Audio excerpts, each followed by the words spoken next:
Très récemment, Batista a fait une interview dans laquelle il mentionne son passé de catcheur et où il dit qu'il aimerait vraiment revenir sur un ring. C'est sûr que tant d'années passées à entendre son incroyable musique d'entrée et l'ovation des fans à chacune de ses apparitions, ça marque, mais pour autant, l'animal sait très bien qu'un retour sur le ring ne ferait que ternir l'image de sa carrière quasi parfaite. Et donc, entendre tout ça, ça m'a fait penser au fait que le dernier combat de Batista, même s'il est beaucoup critiqué par les fans, il est quand même très logique. Il affronte celui qui lui a permis d'exploser dans l'évolution et contre qui il a eu une grande rivalité juste après, et c'est normal de finir sa carrière en affrontant Triple H. Mais si beaucoup se souviennent de ce match parce que c'est le dernier de Batista, le fait de parler de tout ça, ça m'a mené à me demander quels étaient les meilleurs combats de la carrière de l'animal. Si évidemment on pense facilement au match contre l'Undertaker à WrestleMania 23 ou même à son Last Man Standing contre John Cena en 2010, j'ai l'impression qu'on oublie trop souvent un match qui se déroule dans un show que j'ai personnellement jamais vu, un Hell in a Cell contre Triple H qui sert à conclure l'immense rivalité entre les deux, et donc aujourd'hui on va revenir ensemble sur un show oublié et pourtant excellent de la Ruthless Aggression.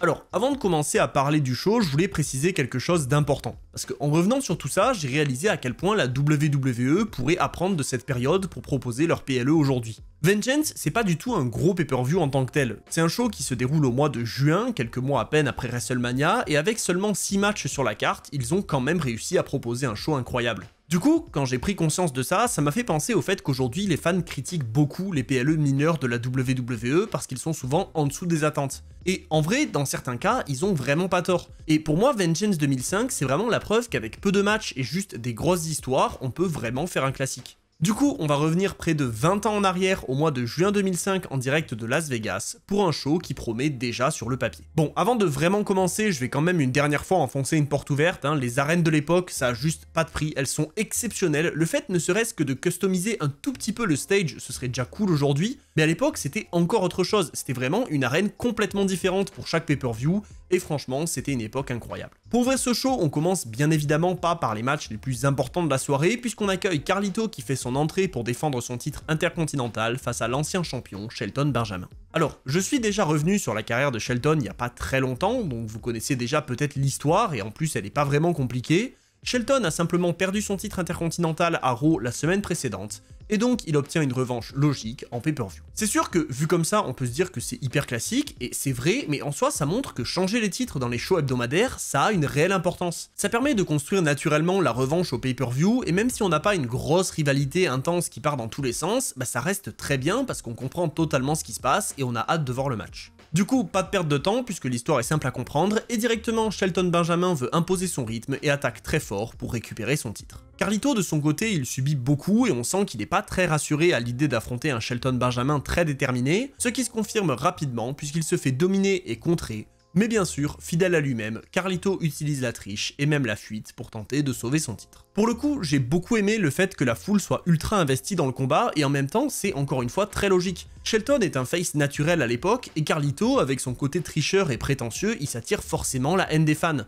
Et donc, encore une fois, les deux arrivent à proposer quelque chose de très cool avec vraiment peu d'éléments. L'histoire est simple et le match aussi est simple et ça fonctionne très bien. Carlito finit par reprendre le dessus et il domine Shelton pour frustrer la foule, ce qui lui vaut de bien se faire huer, et le challenger passe très proche de voler le match avec un roll-up, exactement comme Carlito lorsqu'il a récupéré la ceinture. Avec ça, les deux commencent quand même un peu à fatiguer, avec Shelton qui couche son adversaire et qui reste au sol quelques temps malgré ça, mais Carlito et Shelton finissent par échanger les coups avant que le challenger passe la seconde pour passer proche de gagner le combat. Évidemment, tout ça, ça suffit pas, mais il trouve quand même un moyen intelligent de stopper le retour de son adversaire avant de le clouer au sol avec un magnifique bulldog depuis les cordes, et tout ça mène naturellement aux premiers indices de la fin du match. Carlito profite que l'arbitre soit un petit peu déconcentré pour défaire le coin du ring, et même s'il est couché par le coup de pied de Shelton, il ne perd pas de vue son objectif et vient se placer dans le coin qu'il vient de préparer. Et donc, alors que Shelton s'élance sur lui à pleine vitesse, Carlito l'esquive et le challenger vient s'écraser la tête la première sur l'acier, ce qui permet au champion de placer un tombé rapide sur un adversaire à peine conscient pour conserver son titre de manière très intelligente.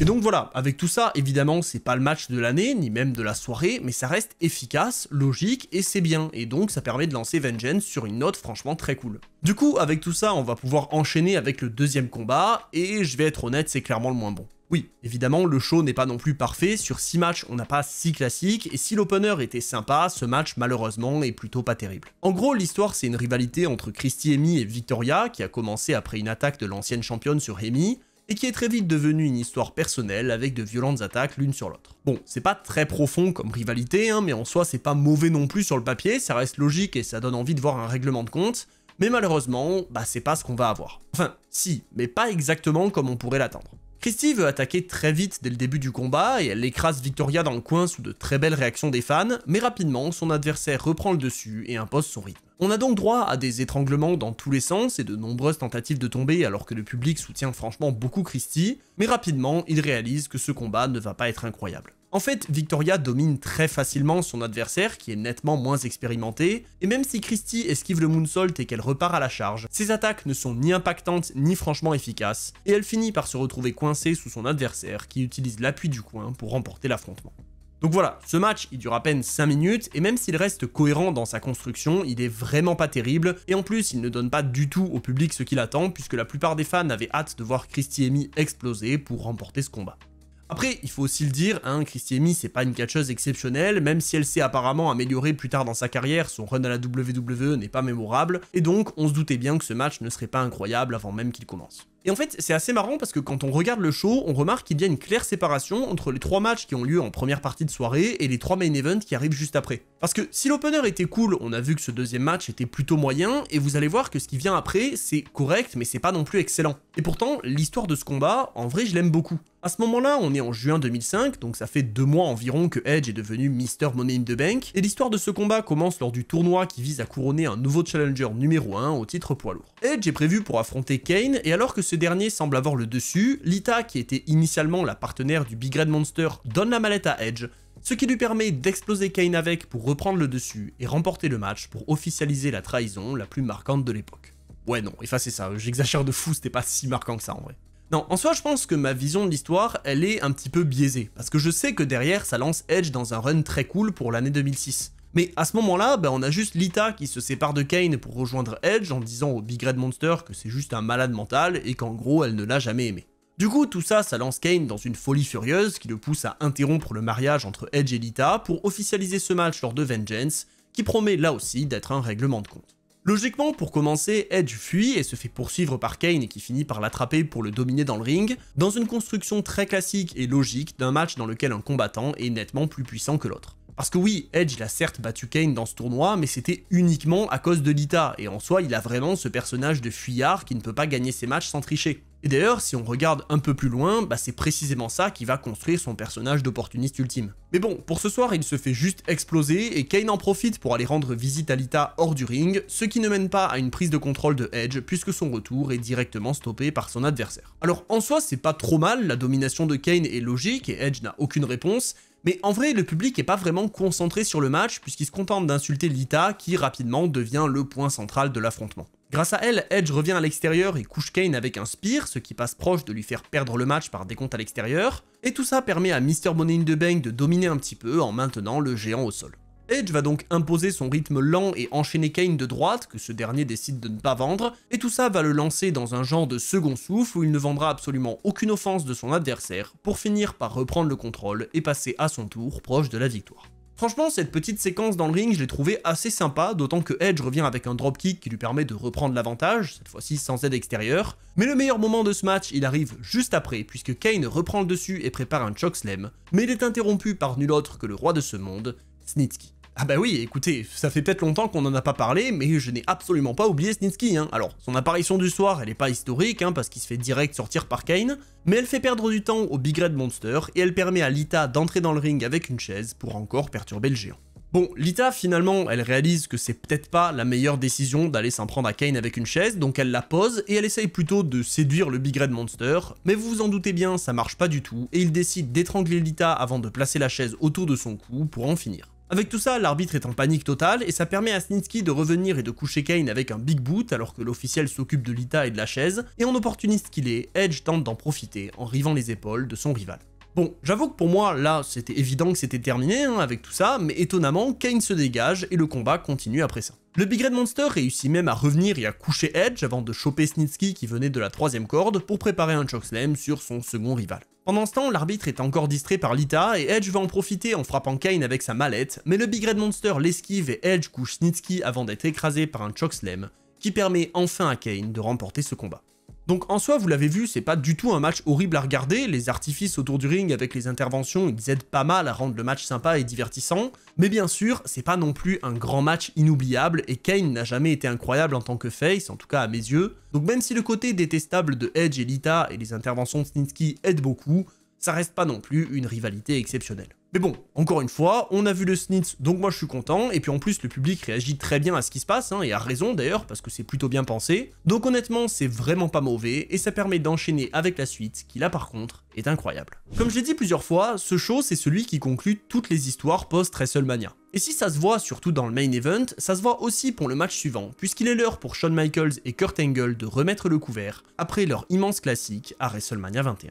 Alors, d'ici à peu près 2 semaines, je vais revenir sur WrestleMania 21, donc je vais pas détailler cette histoire, d'autant qu'en vrai, elle est plutôt simple. Pour résumer, en début d'année, les premières tensions ont commencé entre Michaels et Angle, et ça les a menés à WrestleMania, où ils se sont affrontés dans un match absolument fou qui a clairement volé le show, et donc Kurt Angle est sorti vainqueur en faisant abandonner le Heartbreak Kid. Du coup, le pay-per-view Vengeance y porte bien son nom, la WWE réalise que les deux peuvent sortir des matchs de dingue, et on les remet donc face à face avec HBK qui cherche justement à se venger en repartant cette fois-ci avec la victoire. Et donc ça y est, face à face pour la deuxième fois de l'histoire, Shawn Michaels et Kurt Angle se jaugent en début de combat et montrent que leur précédent affrontement leur en a appris beaucoup l'un sur l'autre. Ils tentent de prendre le contrôle chacun leur tour en couchant leur adversaire avec des prises de lutte, et même lorsque la vitesse augmente, personne n'arrive vraiment à dominer. Chaque situation difficile pour l'un est retournée, avec Michaels qui est contraint de fuir dehors avant de forcer Angle à faire de même, et dès que Kurt arrive à placer un semblant de ankle lock, HBK s'en sort très vite pour sauver son match. Vraiment, ce début de combat ultra serré où les deux montrent qu'ils se connaissent à merveille, j'ai trouvé ça trop bien, et c'est finalement Angle qui prend le dessus en écrasant HBK avec une German suplex sur la table des commentateurs. De retour dans le ring, le médaillé olympique va continuer sa domination en essayant de gagner le match à plusieurs reprises sans y parvenir, et HBK semble alors proche de subir le même sort qu'à WrestleMania 21. Malmené dans le coin par Angle, il finit par répondre avec des droites, mais se fait calmer très vite avec une violente powerbomb dans le coin qui le remet en difficulté. Malgré le soutien de la foule, Michaels ne semble pas trouver de solution, et il faut alors attendre qu'il se relève d'un collier arrière pour enfin le voir revenir. Il envoie Angle dans les cordes et semble reprendre le contrôle, mais encore une fois, Kurt Angle l'esquive et le couche avec une German suplex avant de tenter son Angle Slam. Même si Michaels le contre, il reprend pas pour autant le dessus, puisque son saut depuis le coin est capté et transformé en belly to belly pour permettre à Angle de montrer encore une fois à quel point il est juste excellent. Parce que oui, il faut voir que même si en 2005, Angle a déjà une solide carrière à la WWE, il est loin d'avoir celle de Shawn Michaels qui catch depuis bien plus longtemps. Donc le voir le dominer aussi facilement, c'est très fort. En plus, l'histoire du Shawn Michaels fatigué après toutes ces années et ses blessures, elle est très bien racontée, même si bien sûr il en a encore dans les jambes, puisqu'il contre Kurt Angle et déroule avec ses classiques en augmentant la vitesse pour conclure avec sa descente du coude. Sous l'ovation des fans, après tout ça, il veut préparer son switch in music qui lui donnerait certainement la victoire, mais de nulle part, Kurt Angle revient et le couche avec une violente corde à linge. Michaels reste malgré tout dans l'affrontement et il revient dans le match avec un DDT qui pousse les deux hommes à tenter le tomber alors qu'ils sont à bout de force, mais c'est bien Angle qui sort grandi de tout ça, puisqu'il enchaîne les German suplex sur son adversaire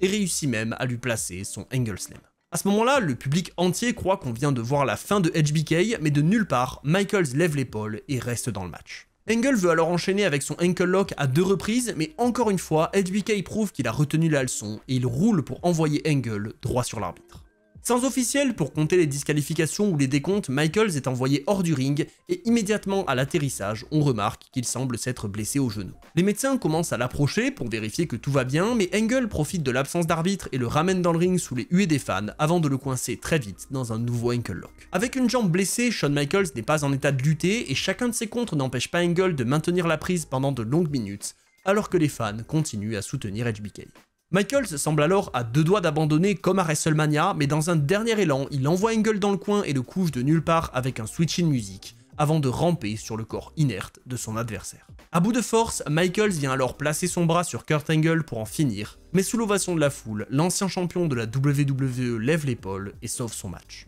Personne n'y croit. Et en plus, HBK est encore KO alors que Angle lui est déjà debout et qu'il commence à grimper sur la 3e corde. Mais justement, avant que quiconque n'ait le temps de vraiment reprendre son souffle, Angle s'élance et il est cueilli par un nouveau switch in music venu de nulle part. À ce moment-là, la salle explose à nouveau et Michaels réussit alors à placer son bras sur le corps de Angle pour cette fois-ci obtenir un compte de 3 très symbolique qui lui donne enfin sa revanche sur un immense catcheur, au terme à nouveau d'un match exceptionnel. Parce que en vrai, on parle beaucoup de leur match à WrestleMania, et à juste titre, il est génial, mais ce match, il vaut aussi vraiment la peine d'être vu. Donc si jamais, comme moi, vous le connaissiez pas, ou en tout cas que vous aviez jamais vu en entier, ben allez-y, c'est une vraie pépite. Mais allez, on vient de vivre un immense match qui aurait largement pu conclure le show, et pourtant, rappelez-vous qu'il reste encore 2 combats, et croyez-moi, on va encore avoir de grandes choses sur notre écran. Ah, oui, alors je pensais pas exactement à ce genre de grandes choses. Oui, bon, en fait, après ça, on a un petit segment avec Viscera et Lilian Garcia qui a absolument aucun sens, hein. Je sais pas pourquoi, à l'époque, ils adoraient ce genre de petits moments pour faire une pause dans le show, et du coup, Lilian Garcia chante une chanson à Viscera avant de le demander en mariage, et que tout ça soit interrompu par le Godfather. Oui, bon, voilà, la phrase que je viens de dire, elle a absolument aucun sens, hein, je sais pas trop quoi vous dire, moi j'étais déjà parti sur le match suivant, donc quand j'ai vu ça, je savais pas trop quoi en penser, parce que c'est un peu gênant en vrai. Et donc sur ce, arrêtons les conneries et passons au match pour le titre de la WWE. Et ce match, justement, il est très particulier. En fait, au mois de juin 2005, la WWE décide d'organiser la draft. Dans ce contexte, on voit donc des catcheurs de Raw passer à SmackDown, et Viscera, vice versa, pardon, désolé, hein, je suis encore perturbé par l'horreur que je viens de voir. Et à la surprise de tout le monde, le champion de la WWE, John Cena, est envoyé à Raw pour la toute première fois. Évidemment, ce changement fait exploser les fans présents sur place, et même Jericho, qui était chargé d'accueillir le champion, semble absolument ravi. Cena, lui, il reste fidèle à lui-même et il sort son classique If you want some, come get some, ce qui pousse un certain Christian à faire son entrée pour dire au champion qu'il va lui prendre le titre. Malheureusement pour lui, le champ n'est pas de cet avis et il conseille à Christian de fuir rapidement à SmackDown pour l'éviter avant de le sortir du ring et de coucher son garde du corps pour directement prendre l'avantage.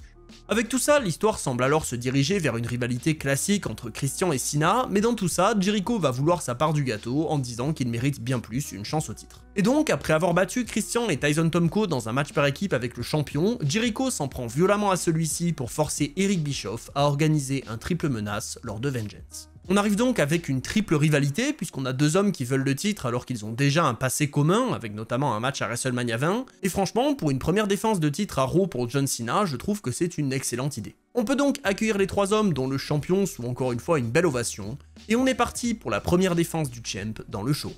Directement, Jericho veut prendre toute l'attention et il se confronte à John Cena avant de former une très courte alliance avec Christian dans laquelle les deux vont vouloir montrer à l'autre qu'ils ont dessus sur le champion, jusqu'à ce qu'évidemment Jericho craque et s'en prenne à Captain Charisma. Y2J sera finalement stoppé par Tyson Tomko, le bras droit de Christian, qui a totalement le droit de participer au combat puisqu'il n'y a pas de disqualification, et tout ça permet donc à Cena de revenir contre Christian au centre du ring. Évidemment, Tomko il compte pas s'arrêter là, il s'en prend à Cena pour stopper son élan, mais justement, cette deuxième intervention en si peu de temps va pousser l'arbitre à le virer des abords du ring pour laisser les 3 hommes avoir un match classique. Et ça, j'ai absolument adoré. Christian a un partenaire, c'est extrêmement logique qu'il intervienne dans un match sans disqualification, le contraire aurait été très surprenant. Et donc, le seul moyen de justifier qu'il soit pas dans le ring pendant la totalité du combat, c'est de le faire exclure, et honnêtement, c'est très intelligent et hyper logique. Avec tout ça, Cena peut alors reprendre le dessus sur Christian et il l'envoie hors du ring, mais Jericho revient très vite et il déroule sur le champion pour tenter de revenir au sommet. Grâce au soutien des fans, John Cena résiste quand même, mais il est largement dominé par le bien plus expérimenté Chris Jericho qui profite de l'absence de disqualification pour préparer la table des commentateurs.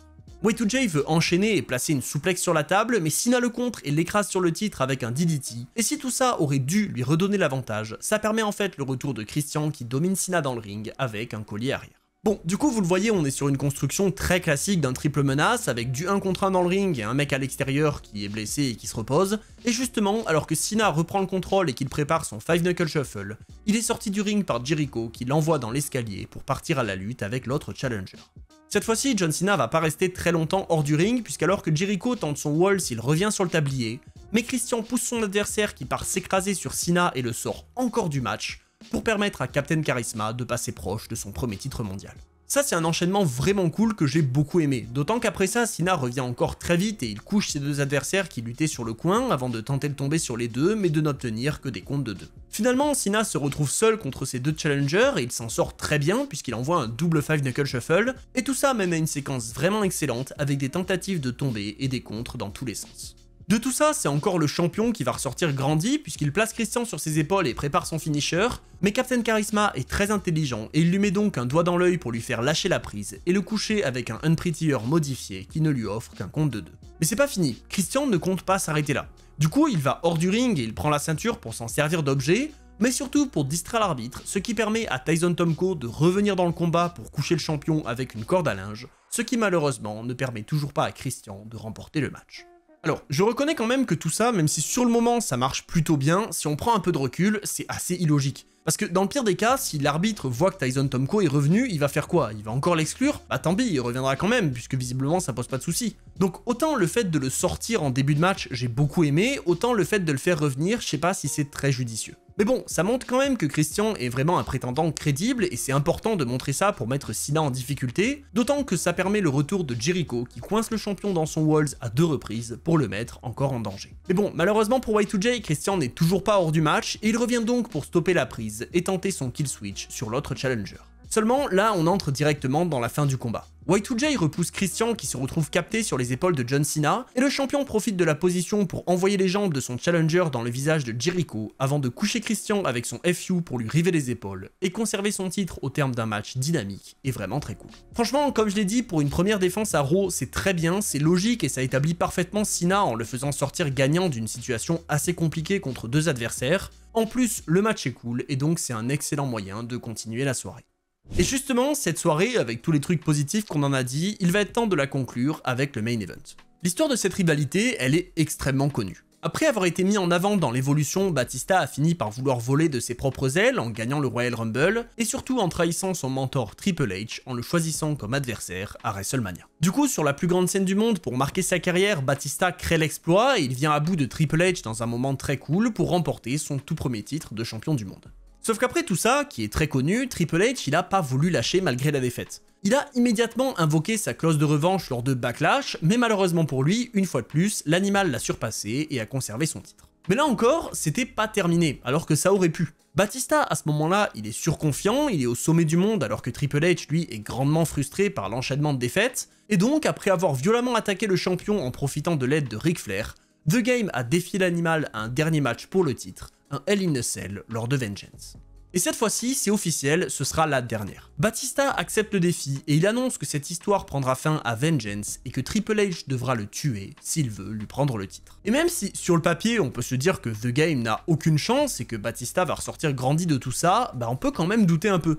À l'époque, Triple H n'a jamais perdu le moindre match en 1 contre 1 dans cette cage, et Batista, lui, n'a absolument jamais combattu dans un tel match, donc ce soir, le champion est peut-être plus en danger que jamais. On accueille donc les deux hommes et la cage descend pour laisser le champion et son challenger enfermés dans cette immense cellule, et il est enfin temps de régler cette histoire entre un mentor et son élève. Intelligemment, Triple H profite que Batista soit perturbé par la stipulation pour essayer de le dominer, mais l'animal revient très vite et montre qu'il n'est pas impressionné par l'inconnu.